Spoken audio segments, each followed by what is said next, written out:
એક દીકરો પોતાની માતાને વૃદ્ધાશ્રમમાં વડાવવા જાય છે. વડાવતી વખતે એને અફસોસ થાય છે, એટલે માતાને એવું કહે છે, બે હાથ જોડીને માફી માગે છે કે મારી ઘરવાળી સાથે તમારું સેટિંગ નથી આવતું ને, એટલા માટે હું તમને વૃદ્ધાશ્રમમાં છોડું છું, માટે મને માફ કરી દો. ત્યારે માતા હસતા મુખે ખૂબ જ સરસ મજાનો એ દીકરાને જવાબ આપે છે કે તું ચિંતા નહીં કર, તને મેળવવા માટે મેં મારી જે 3 દીકરીઓની ભ્રૂણ હત્યા કરી છે ને, એનું હું અત્યારે ફળ ભોગવું છું. આ વાત પરથી એ સાબિત થાય છે કે જો એ માતાને એના 20 વર્ષે પણ કર્મનું ફળ ભોગવવું પડ્યું હોય ને, તો આપણે પણ આપણા કર્મનું ફળ ભોગવવું જ પડે છે.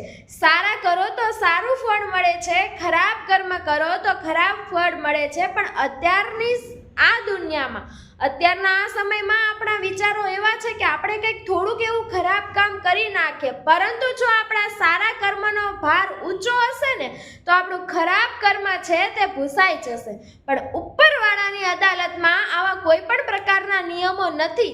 ત્યાં તમે સારા કર્મ કર્યા હશે એનું સારું ફળ મળશે, ખરાબ કર્મ કર્યા હશે એનું ખરાબ ફળ મળશે. અને આ હું નહીં, ભગવાન શ્રી કૃષ્ણ શ્રીમદ ભગવદ્ ગીતામાં કહે છે. વાત અઘરી છે પણ સમજવા જેવી છે. જય શ્રી કૃષ્ણ.